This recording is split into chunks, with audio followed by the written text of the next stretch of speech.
નમસ્કાર મિત્રો, અત્યારે એસબી હિન્દુસ્તાનના ટીમને લઈને અત્યારે સૌથી મોટા દુઃખના સમાચાર સામે આવ્યા છે। જ્યાં મિત્રો અત્યારે ભરતસિંહના એક મિત્રનું અવસાન પામ્યું છે। નમસ્કાર, હું સુરેશ પ્રજાપતિ ધ ગુજુ ન્યૂઝની અંદર સર્વ મિત્રોનું હાર્દિક સ્વાગત કરું છું।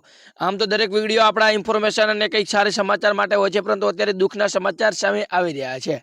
આજે હમણાં જ મેં થોડાક સમય પહેલા ભરતસિંહની એક સ્ટોરી જોઈ છે, જેની અંદર એક મિત્ર હોય છે, એ મિત્રનો અત્યારે અવસાન ભરેલું ગીત લખેલું હોય છે અને મિસ યુ ભાઈ લખેલું હોય છે। ભરતસિંહને છેલ્લો મેસેજ એ ભાઈનો એ હોય છે કે હેપી બર્થડે એમ કરીને લખેલ પણ હોય છે। ભરતસિંહ એની સ્ટોરી લગાવી અને કહે છે કે ભાઈનો છેલ્લો મેસેજ હોય છે। સ્ક્રીનની તમે જે ભાઈ જોઈ રહ્યા છો તે ત્યારે દુનિયાની અંદર હયાત નથી, પરંતુ 7 કલાક પહેલા એ આપણી વચ્ચે ઉપસ્થિત હતા, આપણી વચ્ચે હતા।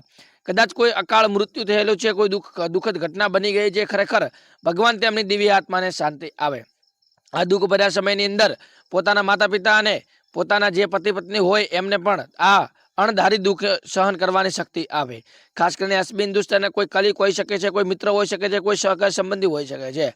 મારા ખ્યાલ પ્રમાણે એમના કોઈ મિત્ર હોઈ શકે છે, કારણ કે મિત્રો સ્ટોરીની અંદર મિસ યુ ભાઈ લખેલું છે, એટલા માટે એમના કોઈ મિત્ર હોઈ શકે છે અને સારો એવો મિત્ર હોવાના કારણે એમનું અત્યારે દુઃખદ અવસાન થયું છે। એમના ઇન્સ્ટાગ્રામ પેજની અંદર પણ અત્યારે સ્ટોરી લગાવેલી છે, ફક્ત ને ફક્ત 6 કલાક પહેલી કોઈ સ્ટોરી લગાવેલી છે। એટલા માટે એમને કોઈ તકલીફ તો ન હતી, પરંતુ કદાચ કોઈ અકસ્માત થયો હોય કે કોઈ કારણોસર એમનું મૃત્યુ હોઈ શકે છે।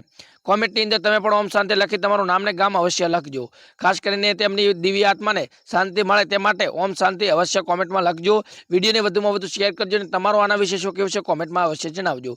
બાકી આ ભાઈને જો તમે કોમેન્ટમાં જણાવતા હોય તો મને, અથવા તમે ઓળખતા હોય તો કોમેન્ટમાં જણાવજો। ભાઈ કયા ગામના છે, કઈ વિસ્તારના છે, એ પણ તમે જણાવી શકો છો। આમ તો ભાઈ કોઈ મોટા સેલિબ્રિટી નહીં, પરંતુ આમ તો નાનો મોટો પહેચાન બનાવેલી છે।